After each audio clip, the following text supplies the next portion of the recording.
Hello everyone. Recently I've just watched a movie called Too Big to Fail, released in 2011. And I found this movie to be very interesting because this movie has a lot of great lessons. And this movie is also linear with my study of international political economy. So, I wondered to myself, why don't I make a movie talking about it? So, here we are. The movie talks about the 2008 financial crisis, which happened in the United States that later impacted the global economy. But before I deep down to my analysis of the film, I want to briefly explain what caused the 2008 financial crisis, because the movie doesn't talk about it much. So you kinda have to figure out by yourself what is really happening. The crisis happened because banks were doing risky behavior, and that is lending subprime mortgages. What is subprime mortgages? Well, to simply put it, normally a bank lends money to someone only if the bank has a guarantee for their repayability. It's just like you don't give money to your friend who is addicted to online gambling, because the money will never go back. But in this case, it's different.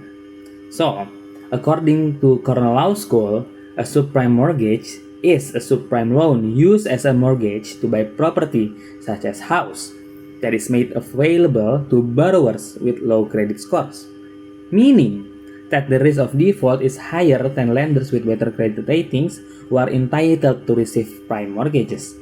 So, the important question is, why do banks behave in such risky way?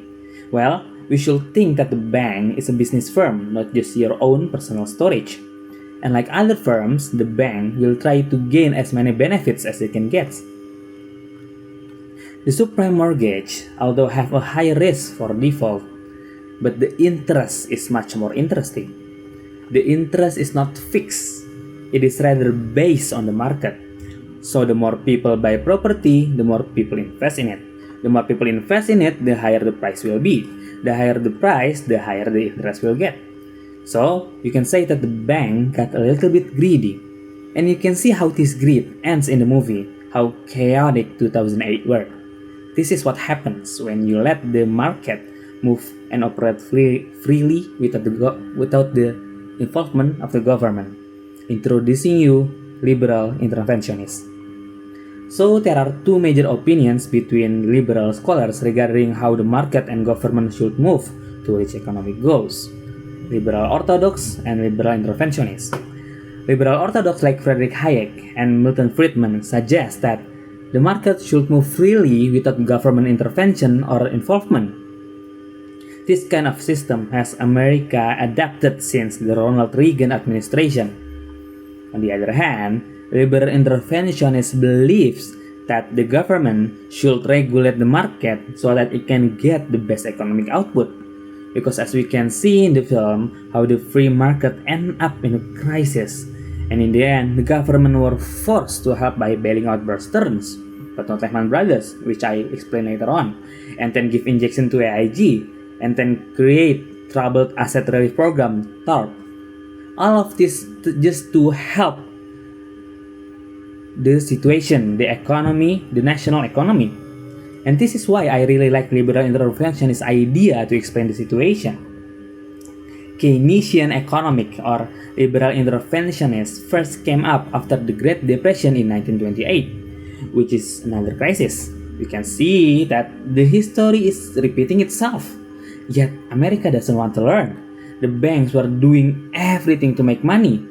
Yet in the end, the country were doing everything to help their downfall. I personally like the idea of not helping Lehman Brothers, not because I want to see America fail, but because how it creates moral hazard. The banks are just going to continue the risky way because they know that the government cannot pretend like they don't see it. The government should not be just an easy escape route, but a regulator that prevents all of the mischief behavior by the market.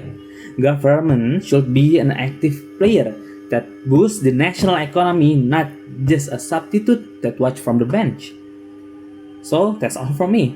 And that is how the Keynesian economy kind of thinks.